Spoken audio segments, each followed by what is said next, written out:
Hello बच्चों, आज हम फॉर्मेटिव असेसमेंट नंबर 2 करने जा रहे हैं। तो देखते हैं which month comes between May and July.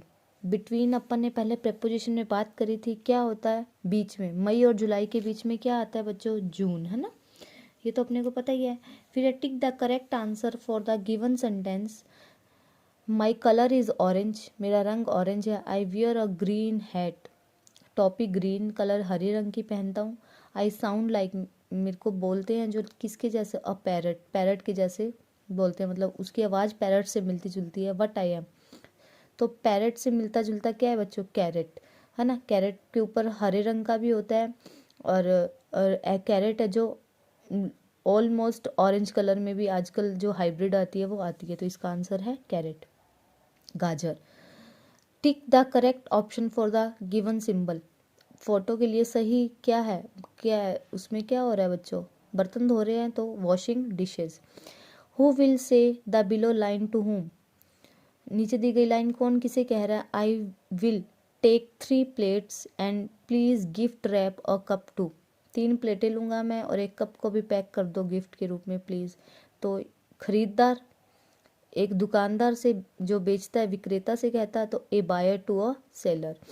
Right 5 things that you can eat, 5 चीज़ें जो आप खा सकते हो। Apple, mango, carrot, bread, sweets और बहुत कुछ है ना, आप लिख सकते हो। Write about the given object without mentioning their name, वो कहता है 2 चीज़ें उसने दी हैं, पेन और चेयर, इनका बिना नाम लिखे आपको सेंटेंस बनाना है कि वो लोग समझ जाएं। We can write with it, हम इससे लिख सकते हैं, तो किससे, पेन से। We can sit it on comfortably, comfortable हम बैठ सकते हैं इस पे, तो क्या होती है, चेयर। नेक्स्ट चलते हैं, read the given passage and answer the following question. Passage को पढ़ो और क्वेश्चंस को करो, आंसर करो।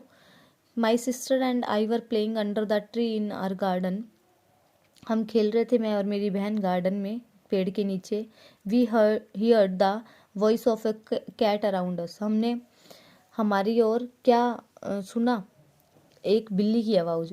Both of us searched for the cat, हमने बहुत ढूंढा बिल्ली को और बट कुड नॉट फाइंड, पर नहीं मिली हमें।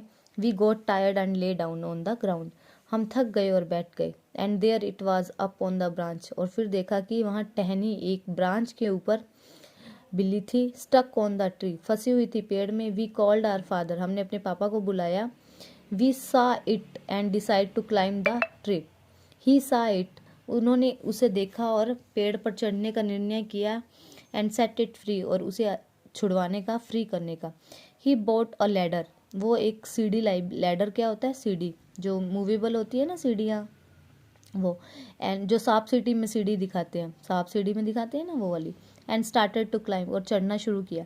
माई मदर टोल्ड हिम, मेरी मम्मी ने उन्हें बताया भी, टू बी केयरफुल, भी ध्यान से। ही लाफ्ड, वो हंसे। बट सडनली, अचानक से, his foot slipped from the ladder, उनका पाम उस सीढ़ी से स्लिप हो गया। तो देखते हैं क्वेश्चन क्या था। Why do you think the children could not find the cat, आपको ऐसे क्यों लगता है कि वो नहीं ढूंढ सकते थे कैट, क्योंकि वो थक के बैठ गए थे ना, इसलिए। Because they got tired and lay down on the ground. What do you think happened after the foot slipped, his foot slipped, जब उनका पैर फिसला तो क्या हुआ होगा, आप क्या सोचते हो। I think he must have fallen down, मुझे लगता है कि वो पक्का नीचे गिर गए होंगे। What are some other works that we use a ladder for, हम कौन से और काम है जिसके लिए हम सीढ़ी का यूज करते हैं। We use ladder for painting, paint करते हैं घर को तब भी ऊंचाई के लिए पहुंचते हैं। क्लीनिंग, सफाई। लाइटनिंग भी, जब भी लाइट का कुछ काम करते हैं। प्लम्बिंग करते हैं। पुट एनीथिंग इन अलमीरा, ऊंची अलमीरा में भी कोई सामान रखना हो तो भी सीढ़ी यूज़ करते हैं, ये एट्सेट्रा। तो ये था फॉर्मेटिव असेसमेंट नंबर 2, जिसमें हमने बहुत तरह तरह का सब टॉपिक्स किए। जुड़े रहें मेरे साथ, मिलते हैं नई वीडियो में। Goodbye, all the best.